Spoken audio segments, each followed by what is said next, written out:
J'espère que vous allez tous et toutes bien. Dans la vidéo d'aujourd'hui, nous allons parler de comment être à l'aise en public, comment être socialement à l'aise et comment développer son alter ego. Alors, c'est une vidéo qui m'a été demandée il y a quelques semaines déjà. J'ai un peu tardé à la faire, donc je m'excuse, mais nous sommes là aujourd'hui pour traiter de ce thème que je trouve très intéressant. On va partir de mon expérience bien sûr et je vais vous donner les conseils qui ont fonctionné pour moi. Si vous avez des thèmes de vidéos à me suggérer, surtout n'hésitez pas. Le but c'est vraiment que on puisse communiquer ensemble et que les vidéos que je fais vous plaisent.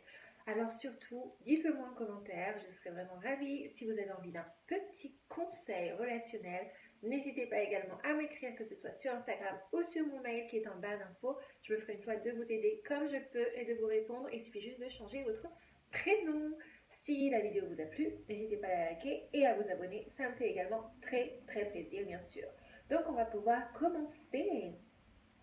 Alors, moi, il faut savoir que, comme je l'ai déjà dit dans plusieurs vidéos, je partais de très très loin, pour vous dire la vérité.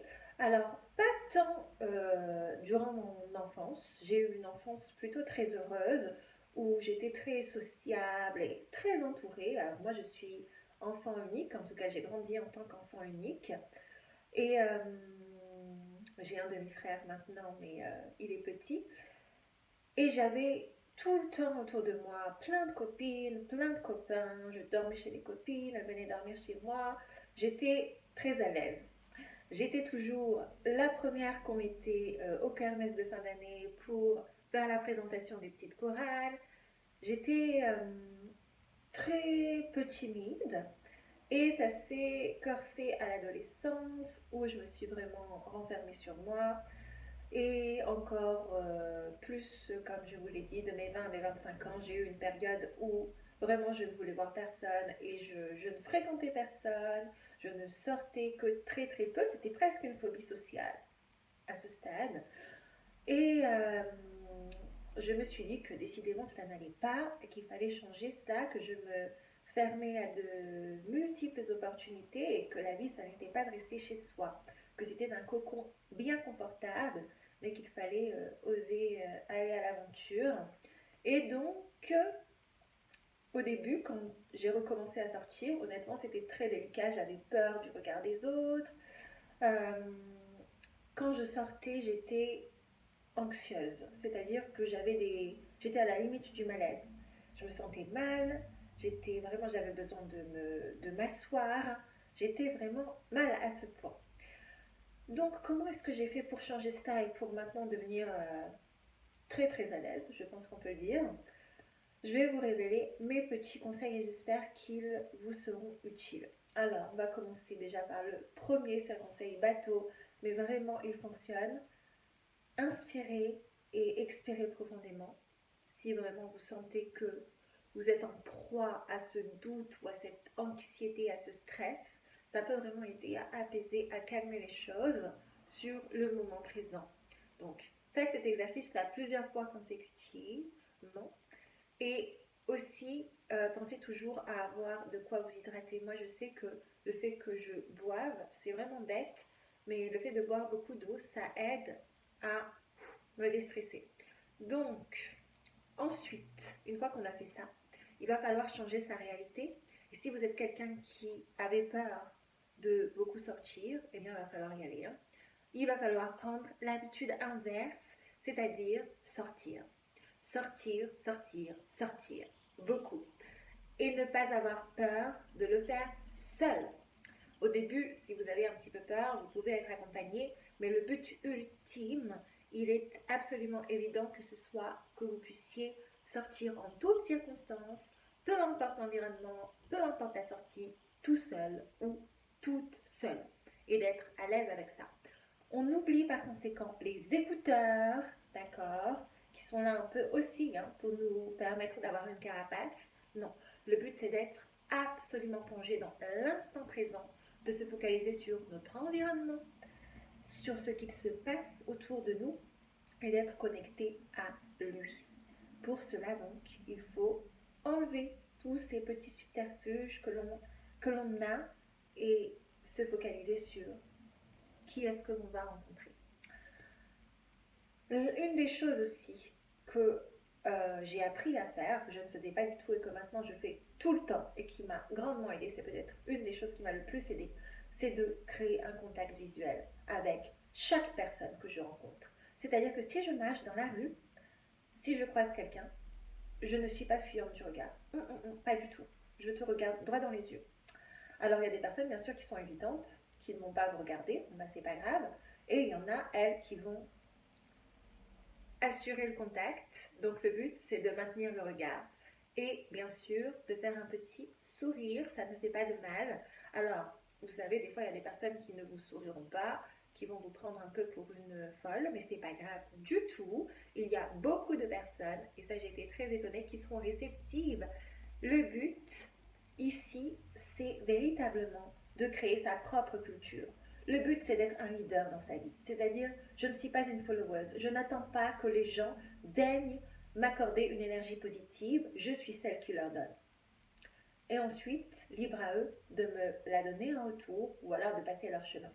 Mais vraiment, vous serez étonnés quand vous commencerez à le faire, de voir à quel point les gens sont réceptifs en général et à quel point ça se passe bien. Si vous me dites que vous avez peur, il faut revenir au fondement. Pourquoi est-ce que vous croyez que ces gens avec qui vous avez peur de nouer un lien, un contact, ne serait-ce que visuel, sont-ils meilleurs ou supérieurs à vous? Non, ils n'ont rien de plus que vous. Alors, pourquoi avoir peur? Pourquoi vous placez vous-même dans une position d'infériorité par rapport à qui que ce soit dans ce monde? Non, chacun est égal. Moi, j'y crois absolument, véritablement. Alors peut-être que vous me considérez comme une utopiste, mais c'est pas grave. Je préfère vivre comme ça. Donc moi, je ne considère que personne n'est supérieur à moi.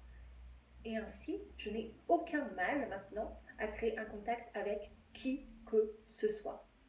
Bien sûr, on va parler un petit peu de dating.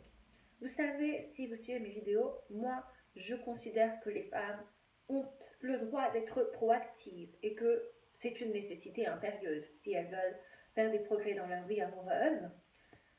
Et si vous attendez d'être la personne que vous voulez être absolument pour faire le moindre pas, vous allez attendre très longtemps possiblement, surtout si vous êtes exigeante envers vous-même ou très perfectionniste. Donc ça n'est pas le but.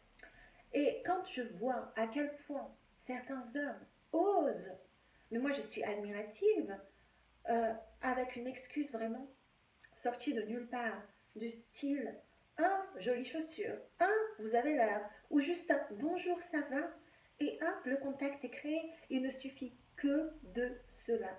Bien sûr, cela demande de la témérité, cela demande du courage, et cela demande de ne pas avoir peur du rejet. Mais qu'est-ce que vous risquez? Rien du tout. Au pire, la personne ne vous répondra pas. Et alors? Vous ne la connaissez pas. C'est un étranger ou une étrangère. Donc, vous ne risquez rien à part développer votre habileté à être plus à l'aise socialement. La chance sourit aux audacieux. Et comme je vous l'ai dit, vous n'avez strictement rien à perdre dans ces circonstances, à part une anecdote rigolote ou alors quelque chose de beaucoup plus positif. Donc, vraiment, je vous incite à oser. Vous savez, moi, depuis que je sors beaucoup, comme je vous l'ai dit, j'habite vraiment dans une petite ville. Et il y a plein de gens qui me font coucou quand ils sont en voiture. Alors, vous savez, mon problème, c'est que je ne vois pas de loin. Voilà, j'ai trop étudié le droit. Et donc, je ne sais pas, quand les gens me font coucou, si c'est quelqu'un que je connais ou si c'est quelqu'un que je ne connais pas. Par conséquent, dans le doute, et comme je vais apparaître quelqu'un de poli quand même, ben, je fais coucou en retour. Et souvent, c'est des gens que je connais pas, hein. Je vous dis la vérité. C'est juste des gens qui avaient envie de me faire coucou parce que, bon, je suis un peu connue maintenant dans la ville où j'habite. Mais ça me fait rire. Et vous voyez, ça permet de déstresser. Les gens, ils ont envie de créer le contact. C'est à vous de l'imposer, ça aussi. C'est-à-dire que vous ne pouvez pas attendre unilatéralement que les gens viennent à vous. Vous devez incarner, vous devez embrasser cette énergie-là, d'être quelqu'un d'abordable, de positif, de sociable. C'est impératif, ça ne va pas venir à vous comme ça. Et aussi, Depuis que je fais YouTube, j'ai des petites jeunes et tout qui viennent me demander des photos et franchement ça m'a fait trop plaisir. Donc bon, si vous me voyez un jour, bah, n'hésitez pas à venir me voir. Moi, j'adore le contact et je discuterai avec vous avec grand plaisir. D'ailleurs, c'est véritablement comme ça que j'ai rencontré une de mes dernières relations. Et il m'avait fait coucou et je lui avais répondu et ensuite il s'est garé et il est venu me parler. Donc, vous avez tout à gagner à être à l'aise socialement. Euh, une petite astuce aussi, si vous avez un peu peur, il y a un exercice donc, qui est très inconfortable à faire au début, mais quand vous le maîtriserez, vous verrez que tout de suite les choses vont devenir plus simples. Si par exemple vous marchez dans la rue et que vous voyez qu'il y a un bus qui passe ou un tramway ou peu importe l'endroit où vous habitez et que il est bondé, c'est surtout là où il faut le faire, hein, que vous voyez qu'il y a beaucoup de gens dans ce bus, etc., et que bien sûr tous les regards sont braqués sur vous parce que vous marchez dans la rue, eh bien, ne détournez pas le regard. Regardez toutes les personnes qu'il y a dans le bus ou dans le tramway. Au début, ça fait un peu peur. Je préfère être claire avec vous. Mais ensuite, vous vous direz, bon, c'était pas grand-chose finalement. En fait, il faut que vous vous habituiez, il faut que vous habituiez votre cerveau à être à l'aise dans ces circonstances. Et pour cela, il faut changer de paradigme. Il faut faire en sorte que notre cerveau arrête de sentir l'insécurité ou la peur ou la crainte, mais se dise finalement non, je peux le faire, j'ai les capacités pour le faire. Afin d'y parvenir avec davantage de facilité, l'un ou l'une des meilleures astuces que je pourrais vous donner, c'est de se créer ce que l'on appelle un alter ego. Alors que l'on ne s'y trompe pas, il ne s'agit pas de créer une version totalement différente de soi. Pas du tout. Simplement, il s'agit d'embrasser la meilleure version de soi-même, celle qui est sans crainte, sans peur, celle qui n'a pas peur. Alors moi, vous savez, j'ai différentes personnalités en moi, je vais vous en parler plus tard. En fait, ce qu'il faut que vous compreniez, et j'en ai déjà parlé aussi dans d'autres vidéos, c'est que l'on est absolument ce que l'on croit. Parce que on veut valider en interne nos croyances profondes dans une sorte de loi de la confirmation. Ainsi, si vous pensez que vous êtes une personne timide, pas très entreprenante, pas sûre d'elle-même, pas sociable, vous allez naturellement vouloir valider cette croyance en vous parce que c'est juste celle que je suis après tout. Admettons que, par exemple, vous ayez un date avec un homme, que vous le trouvez tout à fait séduisant, charismatique, que cet homme a du succès, et donc vous êtes un petit peu impressionné. Vous perdez un petit peu confiance en vous. Ce que vous allez faire, vous allez lui dire « Excuse-moi, je vais me repoudrer le nez ». Vous allez aller dans la salle de bain du restaurant, peu importe, et vous allez revenir à vous et vous parler à vous-même. C'est trop puissant. Vous allez vous dire, mais attends là, qu'est-ce que je suis en train de faire? Moi, je suis une œuvre d'art. C'est-à-dire que c'est cet homme-là qui doit me prouver qu'il est assez bien pour moi. C'est moi qui dois déterminer s'il est le bon partenaire potentiel pour moi. Et pas l'inverse. Je suis cette femme. Et ainsi, whoop, vous revenez dans cette énergie-là et créer un alter ego, cela peut vous aider à cela. Quand je sors dans la rue, je sens vraiment cette énergie en moi. Et lorsque je doute, boum, je me remets dedans. Je me dis, non, en fait, oui, je suis cette femme. Et je suis sûre de moi. Je suis absolument confiante. Si bien que maintenant, c'est devenu tellement une habitude que je le fais vraiment naturellement. Et cela a un impact sur la façon dont je marche, dont je me déplace, dont je me tiens, dont je parle. Tout cela a véritablement un énorme impact. Et vous savez, certains disent que je me prends pour une star quand je marche dans la rue, mais honnêtement, c'est le cas. Je me prends vraiment pour une star parce que je suis une star. Et vous aussi, vous êtes une star. Vous êtes en tout cas la star de votre propre destin. Donc oui, c'est ça la mentalité qu'on veut avoir. Et tant pis si les gens ne le comprennent pas, tant pis si les gens n'ont pas assez confiance en eux pour le faire. Vraisemblablement, c'est qu'ils vous envient parce qu'ils n'ont pas la capacité d'être ce qu'ils voudraient être dans la vie. Je me crois, moi, à la Fashion Week tous les jours. Donc, pourquoi est-ce que vous ne pourriez pas le faire? Et évidemment, la façon dont on s'habille, cela peut vous aider à incarner ces différents personnages ou vraiment la personne que vous souhaiteriez être.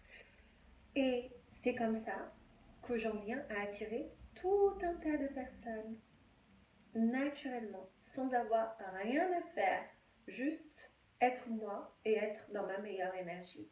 C'est tout. Et donc, je me suis procuré plein d'occasions comme ça. Et ainsi, je me suis procuré de multiples occasions, juste comme ça, en étant moi-même. Le but de trouver son alter ego, c'est, comme je vous l'ai dit, pas d'embrasser ou d'être une autre personne ou de prétendre être quelqu'un d'autre. Simplement être la version la plus confiante, la plus sexy, la plus sensuelle de soi-même. Tous ces doutes que vous avez à propos de vous, toutes ces pensées, toutes ces croyances qui vous limitent, votre alter ego ne les a pas. Elle est très confiante et elle se sent invincible. C'est une sorte de réinvention, on pourrait dire, de soi, afin de devenir celle que l'on veut vraiment être.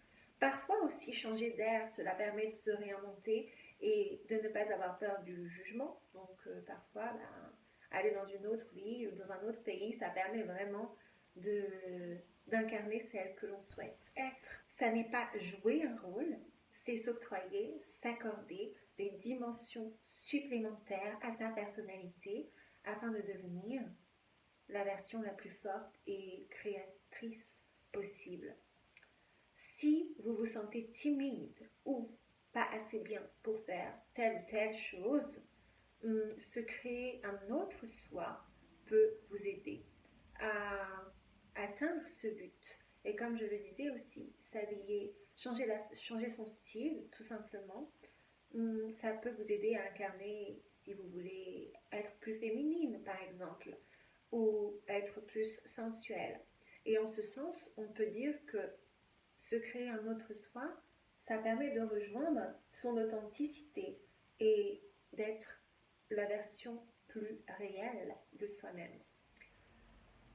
Parce que votre alter ego n'a pas peur du jugement, n'a pas peur des convenances, n'a pas peur de ce que la société attend d'elle ou pensera d'elle. Elle est juste là pour briller et pour être la plus spontanée possible, qui est l'un des traits de l'énergie féminine. Et d'ailleurs, vous pouvez même vous amuser à créer un nom ou un nouveau prénom pour cette personnalité. Et comme je vous le disais, de ma propre expérience, moi, j'ai plein de facettes en moi. Et un jour, si j'ai envie d'être une femme fatale, eh ben, je vais porter tel outfit. Ou si j'ai envie d'être, je sais pas, quelqu'un d'autre, je vais porter telle robe. Et c'est très amusant en fait, c'est pour ça que la mode, ben, c'est super et ça permet véritablement de jouer avec tous ces rôles-là. Si un jour j'ai envie d'être Sophia Loren, je vais porter tel style de robe. Si j'ai envie de me prendre pour Gabrielle Solis, je vais porter plutôt une robe comme ça, vous voyez, un petit peu bandage. Et tout ça, ça aide à devenir celle que l'on veut être. Alors ça n'a pas nécessairement la nécessité de faire tout de suite d'un coup de manière grandiose. Vous pouvez très très bien commencer petit à petit par de petits gestes en mettant juste un rouge à lèvres si vous n'avez pas l'habitude de mettre un rouge à lèvres ou juste des nouveaux petits talons. Voilà, vous n'avez pas besoin d'avoir le full outfit pour aller acheter votre pain à la boulangerie, mais véritablement y aller par étapes et ça vous aidera grandement à atteindre vos objectifs. Pour ce faire, vous allez devoir identifier un objectif clair. Quel but est-ce que vous souhaitez atteindre à travers cet alter ego?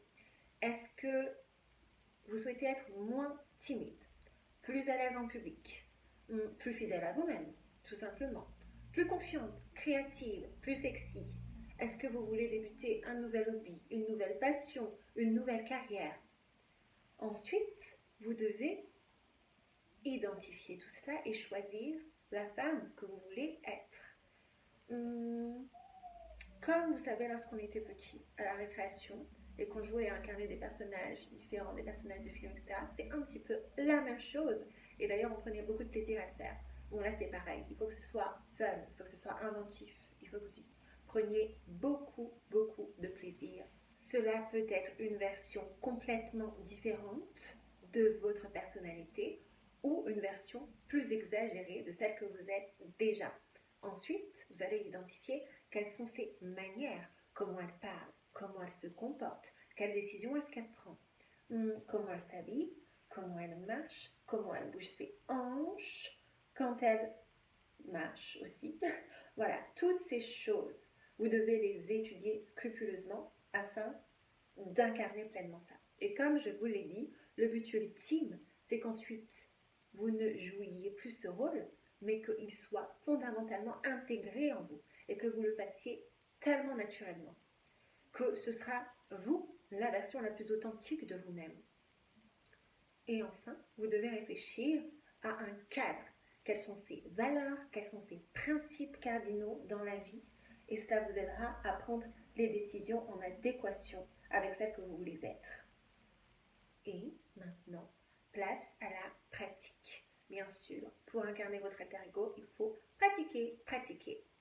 Comme je vous l'ai dit, petit à petit, pas nécessairement tout de suite droit au but d'un coup, mais faites en fonction de comment est-ce que vous ressentez les choses et comment est-ce que vous pouvez être le plus à l'aise ou la plus à l'aise possible. Cela vous permettra de surmonter vos peurs et aussi d'aller décrocher les opportunités qui s'offrent à vous. Quand elles se présentent, ça peut s'appliquer à de multiples occasions ou à de multiples situations.